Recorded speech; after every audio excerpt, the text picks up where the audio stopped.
Well, yo, right now, kick the bass for the brothers and let them know what goes on. Just like that. Just like that. Just like that. Welcome to GRTV. We are in beautiful Vancouver at EA Black Box Studios to check out the follow-up to EA's popular skating game, Skate 2. We're going to have a chat with the producer, Jason DeLong, so check it out. You know, Skate 2 is it's an evolution of Skate 1. It's a return to the gameplay that you know we loved and hopefully everyone else loved about Skate, but evolved to a whole new level with new controls, new ways to skate, new places to skate. You mentioned new controls. What kind of new controls do you have in the game?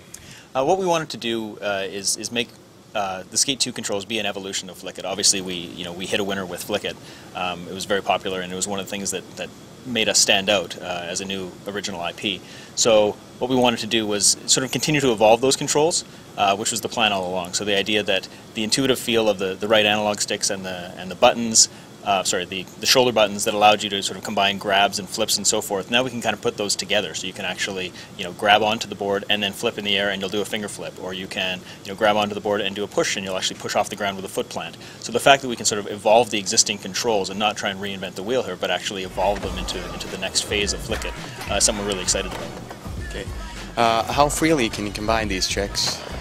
How freely? I mean, the world is your oyster. You can do whatever you want. The fact that I think one of the things that really stood out for Skate that people really enjoyed was the fact that we weren't very prescriptive. You could actually go out and call it a toy. You could do whatever you like and upload it onto Skate Reel and show all your friends. So with these new controls, it actually gives you the ability to sort of put more things together and add more tools to your toolbox to show off with. Okay. The original Skate was criticized for a couple of things.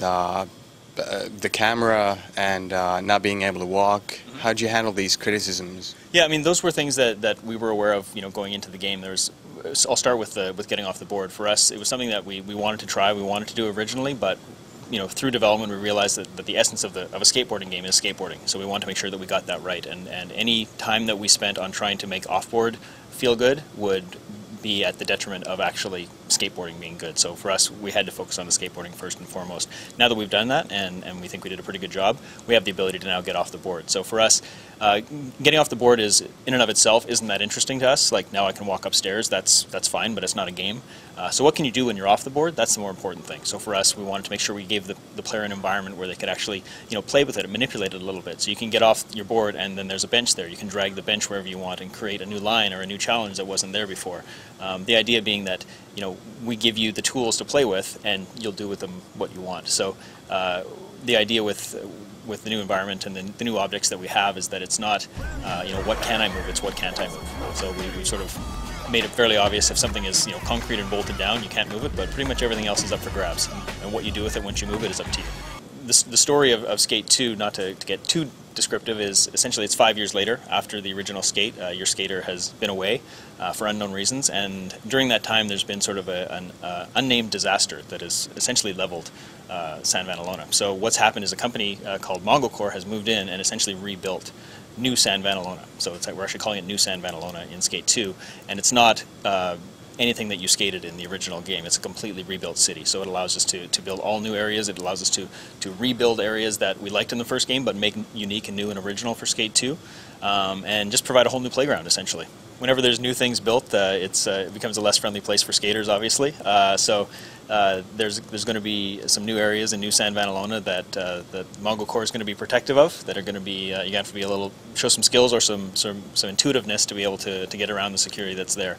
But rest assured, we'll have opportunities for the player to be unique and original there. Yeah, I mean, for us, it was really important. We are a skateboarding game first and foremost, obviously, so we don't want to create a city that you can't skateboard in. So it was important for us to provide lots of opportunities for the players to skate in sanctioned skateboarding zone. So skate parks make a good return to San Vanelona, all new skate parks, as well as just new areas of the world that weren't there before that maybe aren't as patrolled by security that you can discover and skate in. But there is going to be some specific hot spots in the city where security is not going to take kindly to you. It surprised even us how popular Skate Reel was, actually. We've had well over 1 million uploads to our website with Skate Reel. So much so that we actually had to get rid of some of our very, very early ones to make server space because it was just ridiculously popular. So we're really pleased with that feature and how it sort of continually surprised us. I mean, I still go to the Skate Rail site and see videos of places that I've never recognized in our city, or tricks that you know, people are able to put two things together and it results in something crazy and new. So we obviously want to encourage that. I don't want to get too much into what we're doing with the feature this year, but you know, rest assured there's going to be more toys to play with within the editor itself. So I understand you now have also an optional new camera to replace the one that some people thought was a bit awkward. Right. For us, I mean, the camera that we used in Skate was what we felt part of the culture of skateboarding, and wanting to make the game feel kind of like a skateboard video, and you know, keep the fiction alive that there is someone following you, filming you as you go. Hence the reason we had a camera that's a little bit lower to the ground, closer to the skateboard, because really that's the most important thing, is what are you doing on your skateboard? What's happening between, you know, the board and your shoes? But that said, and a lot of people appreciated that, but it did have some shortcomings. Some people felt they couldn't maybe line up their tricks properly or whatever. So this year we're obviously addressing those issues first and foremost with our core system, like what can we improve to actually make it better for the player, a better experience, and we're doing a lot of great new things there, which hopefully will almost be invisible to the player once they play. It's just going to feel better. But we're also providing a more traditional third-person camera as well for people that want to skate that way. With the new tricks, the control model kind of reminds me of fighting games, where you can just button mash and something will happen, but to really learn the game, you have to get into the intricacies. Absolutely. How do you feel about this comparison? Yeah, I think that's a perfect comparison. I mean, that was kind of our goal with the original Skate 2 with Flick It, was that it was sort of, you know, easy to pick up and play, but difficult to master. And we wanted the idea that if someone picked up the game and just sort of started hammering on the sticks and pulling them in all different directions, you'd still see something cool and rewarding on screen. You may not know why you did what you did, and you didn't understand the intricacies of it, but you actually did it. So for us, Flick It, the evolution of Flick It is exactly the same thing. You know, if I want to continue to control that Explorer and try different things, what happens if I, you know, pull the right trigger to grab and then do a flick gesture? Well, you're going to actually do a finger flip. What happens if I, you know, grab onto both triggers and push up the brake button? You're going to do a Superman and put the board over your head. So essentially letting the player explore and try lots of different things, trying to trick us almost and see what they can do, hopefully will allow them to you know, continue to discover new tricks. With grind grabs this year, what you can do, it's a new feature. You could actually you know, last year you locked into grinds and you could move the board around, but now you can actually move the board around and grab onto it. So you can grab onto the back side, the front side, you can grab onto the top of the board, the back of the board. So you can actually incorporate these grinds into the grabs. The idea being overall, as I said, you can just sort of try different stuff, play with stuff. There's certain things we weren't able to do last year. By evolving Flick It and allowing you to start to combine things, I don't think there's any limit to what people can do.